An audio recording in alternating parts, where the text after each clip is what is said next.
I mean, people probably think that right now, especially with KT Rolster. There's certain KT Rolster aficionados not casting this game. But let's get straight into it. 7.1, KT's first showing since the first series of LCK Summer, and let's see if anything changes, because it feels like the draft right now is all about the blue side, given that red side has largely been solved, except now it feels like KT get a bonus bet.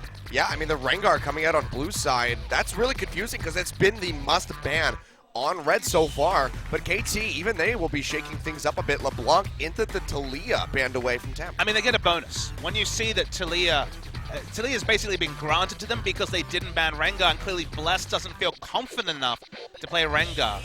Looks like a Zyra first pick is what they're setting up for when you see a Misfortune ban, although we'll see if anything else high priority is left up. Camille has been granted once, and certainly at great cost as Cuvée brought Longzhu crashing down. KT won't make the same mistake. Camille is banned, and Zyra seems to be what they're going for, and yeah, Zyra is the first pick. So, guys, especially if you're watching LCK, because of how much we've seen LeBlanc, Camille, and Rengar, again, the Rengar is a surprise to see on the blue side. Because they've been the bans, what I really recommend you do is look at the blue side and see the champions that the BBQ Olivers and future blue side teams are banning, because that gives you an idea of what they're looking for. If you see a lot of poke champions banned, that gives you information. If you see Misfortune banned, that lets you know about the Zyra. So at least in LCK, blue side really gives you a preview to what the blue side team wants to pick. Well, they wanted the Zyra, but KT seemed pretty firm in their picks as well. It's going to be Kha'Zix coming into the jungle for score, as well as Varus picked up. Likely for depth, could see that flexed into the mid lane for Pawn. I mean, we've seen Jace back in the mid lane as well, so not really sure where he's going to go yet. We'll have to get a little bit more information. Hey, remember, Jace is a four-way flex for the side of KT Rolster. Smeb, Pawn, Deft, and one-hand Marta in an off-season Demacia Cup game back in 2015 that got him fined. People were joking about Score needing to pick it up from the jungle, so they have 5 competitive game players of that Jace. But it is the Varus, which, as you say, a pseudo-flex pick. It is almost exclusively a bot lane pick. But the Ryze was what KT was really reaching for in their first set of games. Pawn played it. They first picked it on blue side. First rotation in red. Notably not taken by them here. And that's why Temp snaps it up. Yeah, but the Cassiopeia also available here for Pawn if he wants to take that right into the mid lane. Looks like, first and foremost, though, they'll pick up Karma, something that we've seen receiving bans even now in a couple of these compositions, so they will snatch that up, and now we just have to see where the bans are going to go from here. And this is definitely the sort of red side draft I expected coming into 7.1 before I knew any trends was the flex picks. Karma, Varus, both of them are mid lane flex picks. Between the support role, of course, always an outside chance of some craziness and hijinks in other roles, but Pawn has played that Karma in the mid lane, but I imagine this is just a very strong wave clear duo in the bot lane with the Varus and Karma. Ashe is banned away already, so that leaves pretty much Jhin as the obvious AD carry, but if Jhin is also banned by KT, then it has to be Ghost going towards Caitlyn, which he's looked good on, so maybe it's not the biggest cost if we do see double AD bans on the side of KT. Well, as I mentioned, the Cassiopeia, that's banned away by BBQ, so don't want to hand that one over to Pawn. So we'll have to see where he wants to go in the mid lane up against that Ryze. I want to see the return of his Katarina. He loved to hover that back in the LPL. He's certainly been known to play Katarina in competitive play, so always an outside chance there. Clearly, KT don't want to deal with any Ziggs shenanigans and a kind of pigeonholing Ghost on one of Caitlyn or the Jhin and Corki mid. Okay. Pawn has been playing some of that in solo queue, so I understand that as a ban. They do seem to strongly believe that it'll be Deft and Marta on that Varus and Karma respectively. Back over to KT. Could just see a draft of something safe. Maokai goes so well with Kha'Zix, you could understand it. It doesn't show anything, so leaving mid lane for last pick, I think, is fine. That says to me that it's going to be something risky like the Katarina, because obviously they've already drafted the Ryze, so you have a pretty good pretty sure chance that it's going to be mid lane. Now, Crazy has played at top, so outside chance of Ryze top, but it feels almost like I'm paying lip service to something that won't happen every time I talk about it, just because since the major rework, feels like basically no Ryze top. I believe there's been one game of Ryze top in Korea. Yeah. Well, I saw the hover over the Azir, flip to the Caitlyn here, locked in for Ghost, so no real surprises there. And Shen, okay. And Shen will come through. So no top lane Ryze this time around, but Shen into the Maokai. This is a matchup that we've been seeing more and more of in the NALCS earlier on today. Did catch a couple glimpses of that, but Malzahar is something that has made it through the draft thus far. might be picked up here by KT, which would probably place that Karma in mid for Pawn. Yeah, I had a feeling. I mean, Pawn has played it in mid lane, so it's definitely not out of his wheelhouse. I was hoping against hope for something like the Katarina, but isn't to be. And yep, will be the Malzahar. Again, there is still an outside world where there are super flexes here. Right now, they're suggesting perhaps even Malzahar mid, but guys, 20 seconds is when the players have to really cement which role they'll be playing in. It'd be interesting to see. We haven't really seen Mal's mid, take over in the meta for quite some time. The story was that this team was built around Score. Score was the piece that every player coming back to Korea wanted. They wanted one of Score or Peanut. They wanted the god-tier junglers, and coming into a jungler-focused meta like we have right now, you can understand that. This comp is also built around Score. Very targeted CC, top lane, mid lane, and then the Varus CC as well. The tether even from Karma. This is basically Kha'Zix having so much opportunity to go on the feast side of Feast or Famine. If Score gets going, he can get massive snowball, get damage, get tanky. The rest of the team is very balanced. If Score gets a good start, I have to think KT will take it. Yeah, I mean, you also have the shields coming out from Karma to keep him alive during those elongated team fights as he's just trying to bounce around like a madman, get those resets through. But not to see, didn't see the final 20 seconds, but I'm pretty sure that it is the Malzahar in mid for Pawn. Get the confirmation in just a second. And we'll match up, we'll see more and more of. Kha'Zix is one of those champions that is floating around ban territory, but being pushed out by the likes of Rengar, LeBlanc, and Camille in particular. And yeah, Malzahar mid. Okay. We don't see a lot of this. We saw smattering. Obviously, last season it was in vogue for a while, then started to fade away. Malzahar versus Vlad mid lane matchups can certainly lock down the rise, and is 2.5 seconds of time for a couple of post-level 6 Qs to come through. The taste of the fear from Kha'Zix to potentially get kills there, and we do get what we originally assumed would be the Varus Karma bot lane, which push for both of these teams. Yeah, lots of wave clear, so it's going to be really hard for Ghost and Totoro to try to get a shove in onto Depth and Mana. But really big impactful player that we're going to have to stick our eyes on, is going to be Score on that Kha'Zix. Let's see if they can get ahead or if BBQ can shut them down. Let's get onto the rip for game 1.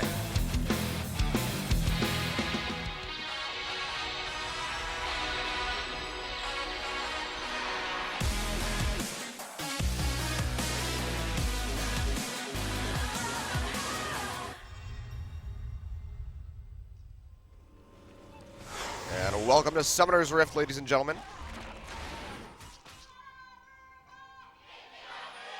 Definitely hear the KT fans as they come trickling through the door steadily. As you were saying, quite a lot of snow today, so I imagine a lot of fans who were shooting for the 5 p.m. kickoff have been delayed.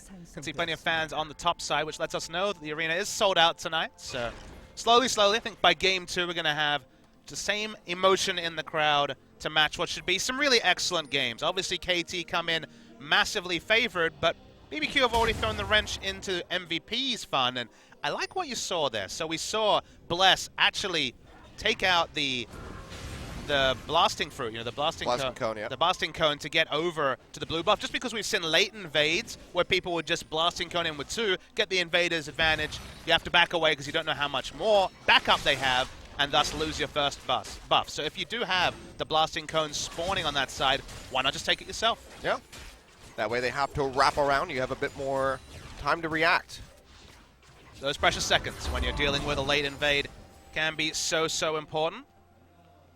Pawn's champion pool was always thought of as very wide, so bringing back something in the Malzahar mid. I mean, you have to think that, as far as biggest champion pools, got to be, Faker, Pawn, and maybe even Maple and Flash Wolves.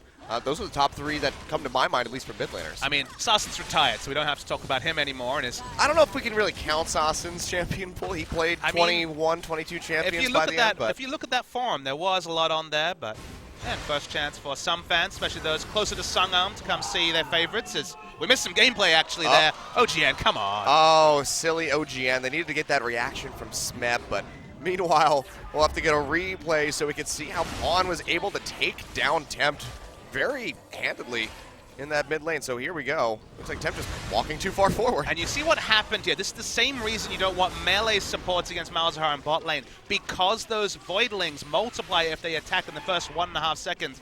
Tempt walked up. The double Voidlings basically became 4, and he just got auto-attacked by Voidlings to death. So embarrassing start for a player that came in so confident. Yeah, I mean, we were kind of talking up Tempt a bit after his double MVP, but just playing a bit foolishly, so loses his Ghost. We'll exchange that for Pawn, but first blood over to Malzahar. That's going to be quite nice for Pawn. He's going to be very happy. We'll see where he wants to go with the build as he moves back down. Probably just going to start things off with something like a last chapter, I would assume. Yeah, the last chapter, that's the mana stain that's sorted for at least the near future till blue buff comes in. You can itemize Lost Chapter, you basically take it. Not many mages will move away from it. Rai is one of the few that has other stacking items that he has to focus on first.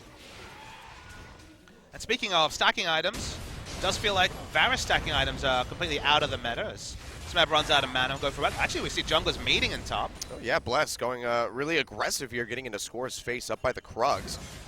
Was confident because Smeb had been chunked out by Crazy, so knew that the Maokai, if he wrapped around, would just be, very likely a target. I mean, Rek'Sai also has that much more sustained clear, so he's going to be pretty confident that Kha'Zix, if he's just gone the most greedy route possible and taken every camp, will be low on health and mana. So got a bit of extra bonus gold right at the back end there.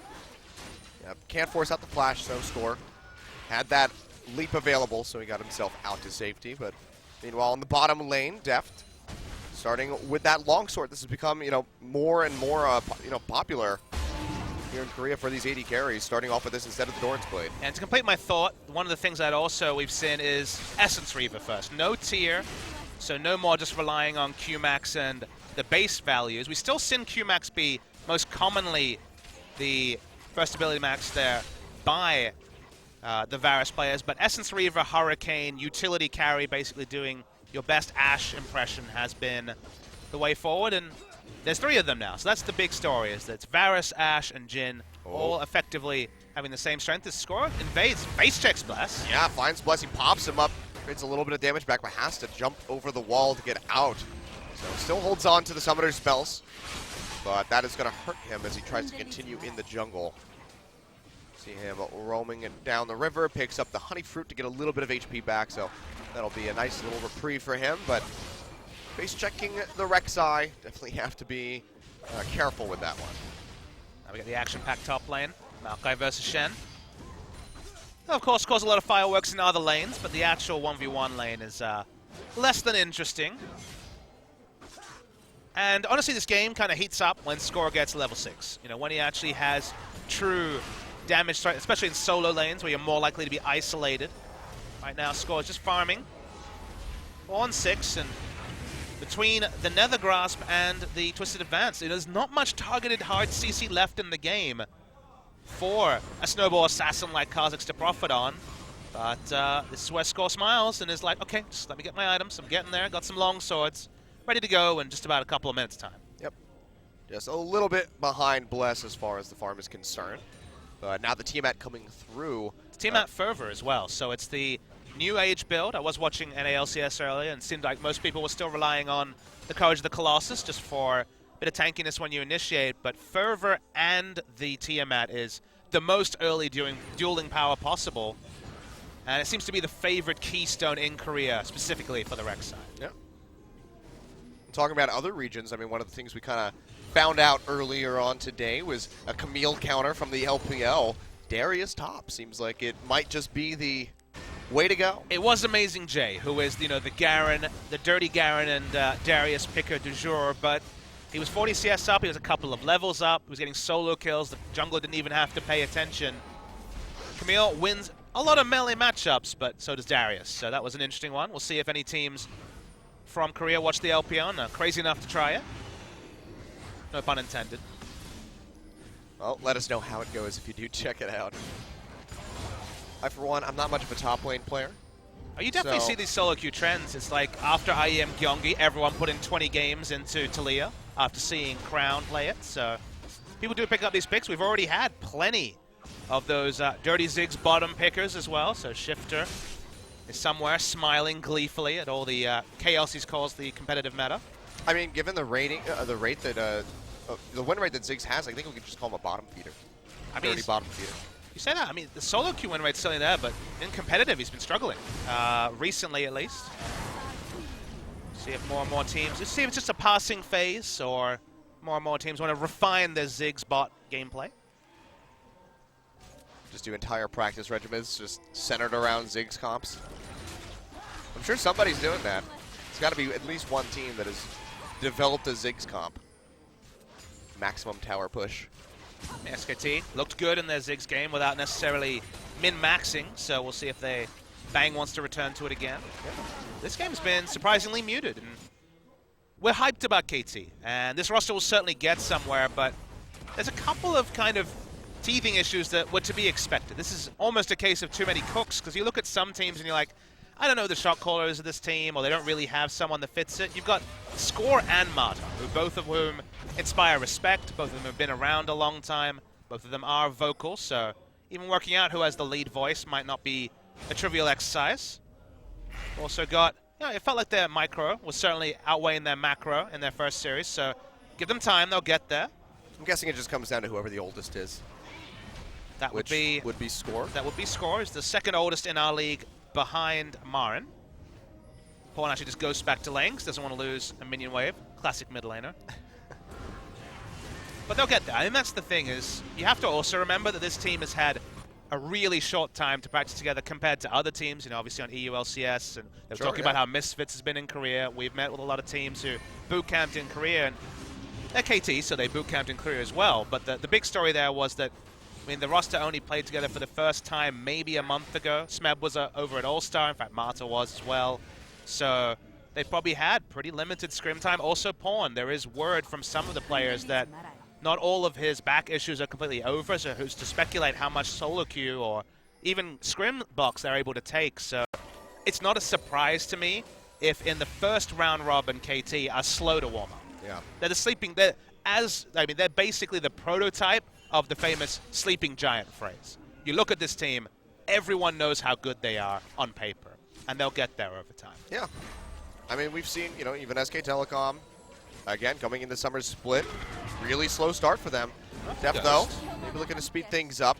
Throws out that Corruption Arrow, but gets a little bit of damage in onto Ghost. Mata wasn't quite close enough to try to capitalize with a tether. So what he actually did there is he chunked out Ghost in the hopes that it'll get him a preferable back timing. He takes out most of the health bar. Both of them haven't shopped in a long time. And this is purely, I want to be the alpha dog in bot lane, push in the lane and force you to miss some CS. Was no realistic kill pressure there. Especially against double summon a Caitlyn. For now, they'll be trying to just clear out these waves. Looks like recall might be coming through from Ghost. Hovers back into the brush. I'm sticking around for the moment. I love the ego trades between some bot lanes, especially when it's something like Uzi versus Deft. You're like, neither of these guys wants to be the first to back. It's almost that game of chicken. 30 minutes in, they just have a Doran's Blade. I've seen games. I forget what it was. I'm pretty sure it was a Korean game. It could have been LPL, where the first back was like legit, like straight up Mana Moon and a Sheen for the Ezreal from literally Doran Blade. And I was like, okay, maybe we laneed a bit too long, guys. Stacking situation here is not so great. Yeah, I get that 28-minute Tear of the Goddess filled up. We've seen some really late ones too. Oh man, for like Ezreal's getting punished. I think the longest I've seen, maybe it was either a Manamune or a Rod of Ages, and it was like 32 minutes. And we saw a game where Nidalee went Lichbane before Rod of Ages. There's been some weird stuff. Doesn't always make full sense, Achilles, but right now we're just kind of waiting for KT to actually start the roams with Marta, for Marta to get the deep vision. You can see the control ward line from BBQ is actually very good because they understand what we do. One of these CCs plus Kha'Zix should be guaranteed kills, so you want to get as much early information, specifically around the solo lanes, as possible to prevent the snowball from coming in either lane. Now, consequently, it's KT that have the dominant vision around Drake. We've seen so many Kha'Zix solo Drake. It's one thing they're super good at as well, is taking those neutral objectives. So I think that's what KT should set up around, because for now, it feels like they've telegraphed from pick and ban what they want to do in terms of ganking lanes, so why not just farm Mountain Drakes? Sounds pretty good to me. Yeah. But BBQ, they've been reacting well.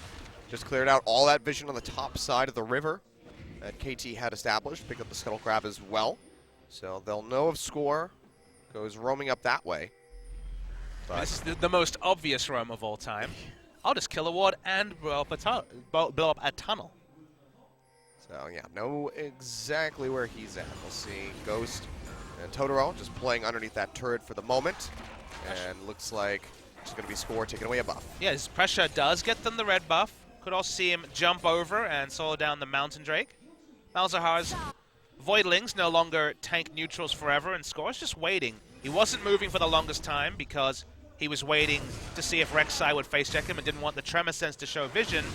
Now he's just soloing down the red buff, and he could follow in kind. Oh, hello. Bless comes in with a Void Rush, finds Pawn. That's going to be the Nethergrass coming out. He tries to flash away, but Score is able to take him out, tastes the fear, and comes up with yet another kill for KT Rolster. We'll see if they want to transition that into a Dragon or try to find a turret in the bottom lane. Looks like it's going to be the former. Score does leap over, and he'll start soloing that out. Yeah, the damage is always so high. It just kills him through the level 1 at Shen ultimate. It's a Rek'Sai, who actually had Cinderhawk, may have had it completed already. I didn't actually catch it. Has it now, of course, but they get the red buff steal, they get the first blood, they turn on to Mountain Drake. KT open up the lead after 13 minutes of farming. Yep. Even then, nothing massive, just 500 gold, really, separating the teams. But the Mountain Drake, that is a tool that can be used to really stretch a significant lead here for KT. The one thing BBQ have in their repertoire is that Smeb had to cancel teleport. Shen will have teleport and even Stand United available before that teleport is back. So it could be some crazy map plays here. And I like that we're seeing this become the standard build against Maokai. Shen vs Maokai was played in EU LCS, but it was just a tank Shen build, whereas people are kind of following the school of thought that Someday opened up with in summer season. Tiamat, Titanic Hydra, don't really have to worry about the Maokai damage early, so why not go for just a wave pushing advantage that Shen can't itemize against more tough lane opponents. Yeah, it's becoming much more popular as they keep moving with this one. Bless comes around, finds Mata, pops him up. He's already down to half HP, but Score is here. Tether coming out. They do lock down Bless. Ace in the hole. Gets blocked by Deft. As casually as possible. So Mata will live and blow Flash or Exhaust in that exchange and is still sticking around. Has those potions healing him up. You can see how much damage Fervor Tiamat Rek'Sai was doing. Sure, it's dirty. It has a 2-level advantage, and it was just a support karma. But that was one rotation of Q and just the Fervor stacks stacking up. A lot of damage. Yeah, plus the Cinderhawk ticking through. And oh man, Deft has been on point with these piercing arrows. Throws out the corrupting arrow, and that's all she wrote. Ghost didn't stand a chance. Score just gives that short hop forward. Says, I'll take this kill. Nice and he'll be happy with it. Looks like he's going to zip his way up above Bless and Totoro. I don't think they really want to go for a dive unless they can chunk them out a bit more. This is when you come and talk about things like damage calculations, because people have played against bot lane Varus for a while, but you forget how much damage the Varus puts out if he actually rushes damage early. If it is BF Sword into a finished BF Sword item like Essence Reaver, it's just damage early. You're kind of like, okay, it's 18 minutes in, Varus does about this much damage. You just forget those calculations. It's like when we were talking about Mountain Drake and Baron timing based on the champions on the other team. So both skill shot accuracy and just the aggressive mindset helps Deft. And I think we should actually delve into that aggressive mindset a little bit more as we have time. When Deft was in Korea, he wasn't known for his laning phase. He was laning with heart. He was a defensive laner. People talked about laning phase as one of his weaknesses. Went over to China. His duo with Mako in particular was much more aggressive. He showed a new side. His laning phase became one of his strengths. And he's done development outside of Korea that not every export can really talk about. So it's fun to see him now with a different reputation and just a different player than the one that left us just over 2 years ago. Yep. Seems to have developed quite well now, especially with that laning phase. And again, you talk about how much damage. He's got another BF Sword tacked on top of the Essence Reaver, and Ghost is just hurting for it. It's the second pop off that Monster Q as well as another piercing arrow to the face. I mean, Deft is a superstar of the game. There's no other way to put it. Easily top 380 carries. People rank them in different orders. Some people say Bang. Some people say Deft. I like to say Prey. This is one of those things where people will dissent, but they're all so damn good. There's someone here who have just come over from the LPL chat talking about Uzi, but these people have all developed, and Deft has gotten better as another... Oh boy, Hail of Arrows comes out. Not enough to kill Ghost. He does pop the heal, holds onto the flash. but he is going to have to recall. Bless is here to try to alleviate some pressure on this turret, but looks like KT might just have the fast track and the damage to work this down. Totoro sticking around. They're just going to keep pushing the wave, so this could be first brick coming through for KT. Not much Bless can do. Oh, God. Decides to go full aggressive, which seems silly, so might be able to delay this for once Score walks up. See a couple more hits. Pawn running down as well. Oh, Totoro going low. Score, does he want to try to go for a leap in? I mean, his damage calculations is an Essence Reaver BF Sword Varus at 16 minutes. I think he got those items. He's doing disgusting damage. That's pretty dirty, and now maybe taking away a red buff. Bless, he's going to fight over this. Stand United comes through, flashes forward. Pawn pops a ghost, and he will be able to get himself out of there safely. So that'll be good for Smeb. TP back available. We'll be able to have that to match Crazy for the first brick. Still does go over to KT. Weren't able to allocate it all to depth, but still they'll be happy with that pickup all the same. And just instant reaction from KT to disengage. Pawn didn't even have to flash. He ghosted the moment they saw the Stand United and turns on to Tempt. Won't have enough damage to solo him, but Kazak's coming. Yeah, Score coming through. Finds Bless now.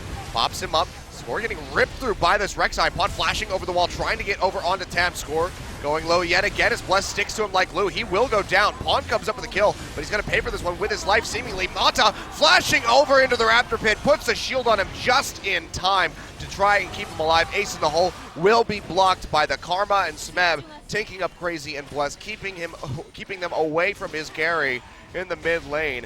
Just gatekeeping KT, able to pick up some more. Such a close skirmish there, Achilles. KT was second in every way. Deft had just finished the bot turret, so went back to buy, was never going to be there. BBQ rotated first to teleport, even though Shen didn't have Stand United, came in first. So we knew there wouldn't be a kill just from the Malzahar. They're surprised to see Bless in the situation, and such an aggressive teleport from Shen gets him there first. Maokai's completely out of the action, and it's only Pawn investing so much to keep the Malzahar alive. Look at this, had the range is just perfect for the Flash Mantra Shield. They turn on, it's a 1-for-1 overall. KT got lucky in this situation. It could have been much more. Yeah, for sure. But still, good to see that hyper-aggressive play coming out from multiple members. Pawn just not even thinking twice about pulling the trigger on that Nether Grasp. And I'm sure he won't be done with that style of play as we move forward past 20 minutes. 4-1 at the moment. Just 1.4 thousand gold up is KT, so BBQ still very realistically in this game. And scaling. It's a big engage. Mata, though, he is way out in the middle of nowhere. Realm Warp comes through, brings in a couple members of BBQ, and they pick him off. And evaluating the late game is also pretty tricky to do, Achilles. Maokai, sure. I take him over Shen in team fights any day of the week, but Shen has the map pressure advantage, especially when the teleport is down for Maokai. Ryze I'd take over Malzahar, though Malzahar does do dirty damage building full AP into the late game, and I take Caitlyn over Varus at 6 items, so it is pretty hard to evaluate. KT will want to get a bigger lead for kind of the amount of map pressure they've had. They've kind of won the minimum so far. All right, well, Smeb coming over into the Dragon Pit. Sees Bless taking this down below half HP. And Score, he's not nearby. So this will just get handed over to BBQ, so they pick up their first Dragon. A Cloud to the Mountain of KT. It looked like another Cloud Drake as well. A Score was around top side. So can't get a whole lot of anything there. But KT, they do have 2 turrets taken, and the mid-tier 1 down to about half HP. So they're in a good spot to utilize that Mountain Drake and just continue pushing this down. While I really thought that KT was slow to wake up against Rox Tigers, felt like they were just kind of working their way slowly into competitive play. I think BBQ honestly deserve a lot of the respect for how they set up this game. I talked about how disciplined they were about pink wards, or I guess control wards around mid. They understood the pick CC plus Kha'Zix duo could start some snowball they could never recover from, and they've always had control ward advantage around mid until now, until 22 minutes into the game. So the discipline has kept the game even. Once KT really start pushing though, let's see if that discipline can retain for BBQ. Yep, see turret getting chunked out here. Def just going to be whittling away at it. Smeb pinching in from the backside, threatening Ghost as the turret collapses. Won't be able to get on him with the twisted advance. But it looks like KT's perfectly happy to pick up that turret and peel back. I mean, BBQ's only true go button is the Realm Warp. If Shen ults, everyone knows exactly what to do. We already saw they do that at the red buff. So the Realm Warp to me is the true trump card. Basically, have Shen do his thing and then Realm Warp try to create some chaos in the back. But if you see Shen plus another member like a Zyra, for example, missing, you're like, okay, well, what are they up for? Zyra realistically is needed for wave clear. Why isn't she here? You can put 2 plus 2 together. So BBQ is pretty telegraphed about their setups. And that means KT are pretty happy to just play the siege game they've been doing, especially with Varus, as far ahead as he is. Yeah, that means it means that they have to be as creative as humanly possible. I mean, we've already seen some creative uses of the Realm Warp over in EU. Fnatic with the backdoor on G2, warping in behind them. My favorite is definitely when you Realm Warp in the minions to tank an objective up. I've seen that. Yeah. That's really cool, because of course the minions join you through the Realm Warp as well. That sort of stuff where people just think about something more simply, more complexly as just from a point A to point B teleport always impresses me. Oh, wave clear, wave clear, wave clear. So far is the only true story to take away, apart from the fact that Death's pretty good at League of Legends. Yeah, he is. He proved that at the Gundam Studio on Tuesday, sorry. Most of KT did as well. Smeb coming out with a Fiora. Off, outside chance that we get to see that today.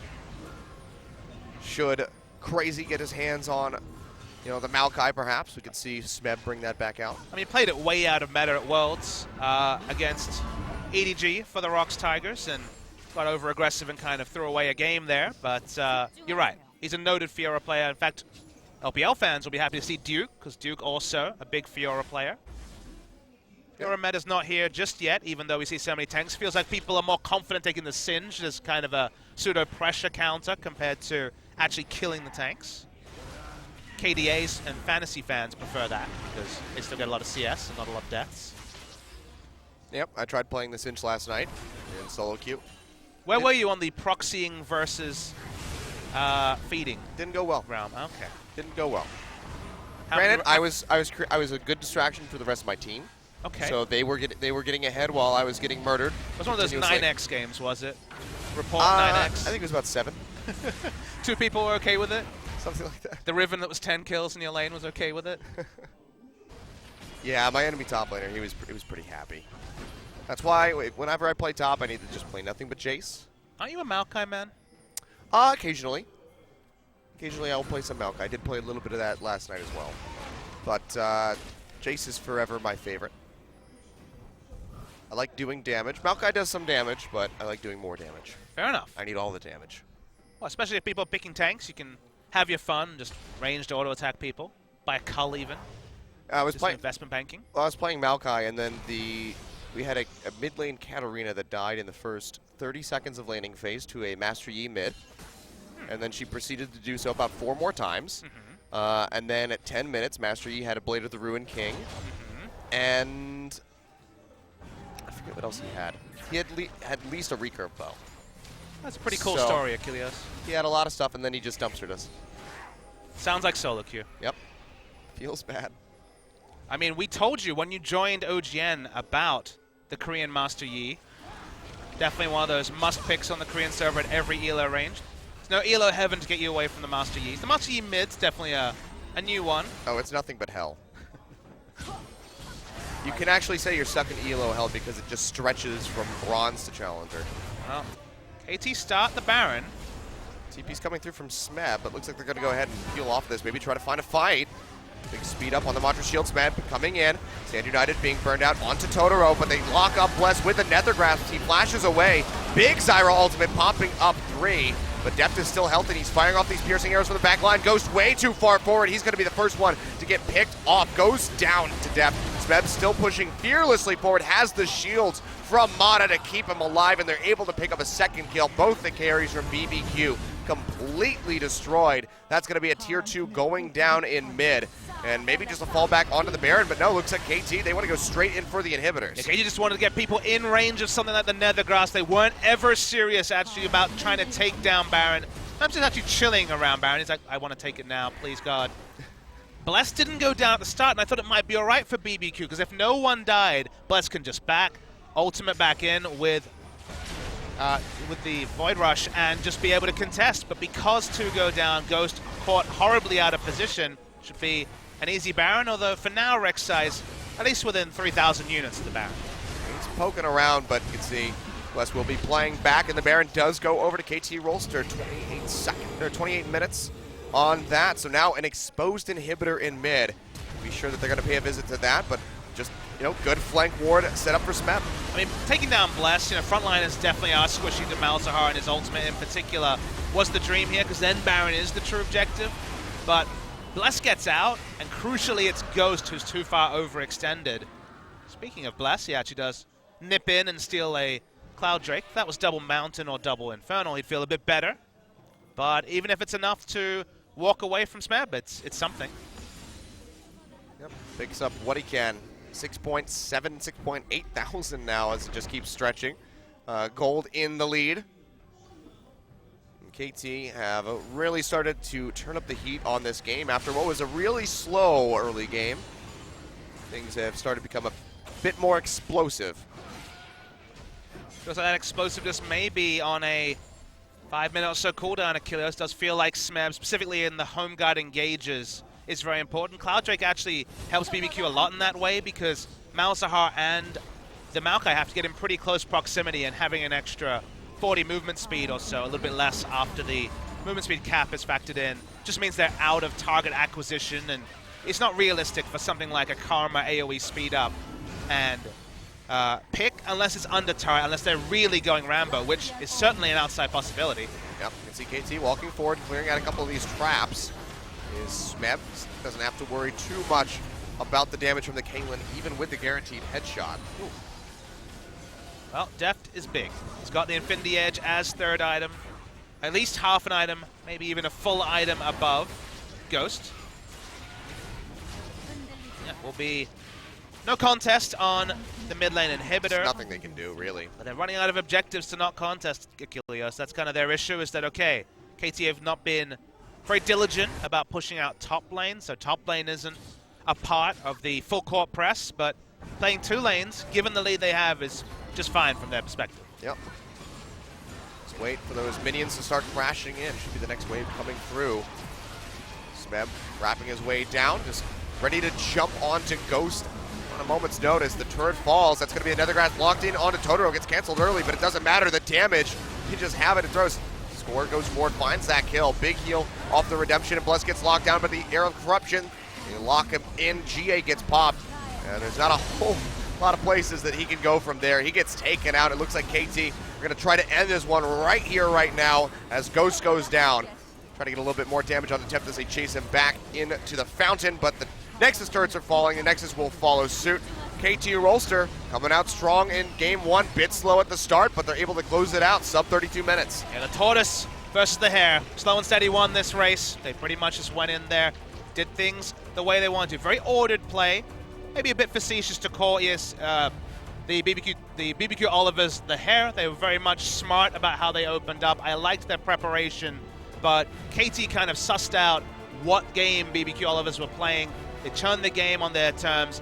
Couple of key engages won them the series, or won them the game, and the series is looking like a difficult one for BBQ because they didn't make any big mistakes, and yet still by the end you feel like they were outclassed. Yeah, I mean, it's a really tough matchup for them going up against this all-star roster on the side of KT. Lots of veteran experience, whereas BBQ is, a lot of new faces. But you want to feel like you fought, and I don't know if BBQ come away from this like they fought. It almost feels like they kind of vacated objectives till they vacated the Nexus and the game was over. Liked the early setup, liked everything till the mid lane outer turret went down, and then from there, just a little bit too easy for KT Rolster. Yep. Well, they get a second chance, BBQ. We'll have to look over their draft, make some changes. Now they have to be worried about mid lane Malzahar. We'll see what they're going to do as they get ready to go into game 2. KT might just be looking to put another 2-0 on the board. Now we'll see if they're able to do so. We're going to go to a quick break here in just a bit, and then when we come back, we will have that second match of this best-of-3 series. We'll see if KT Rolster can close it out clean, or if BBQ will give them a run for their money and try to get a second win for themselves. So don't go anywhere, guys. We'll be back in just a bit with that second match.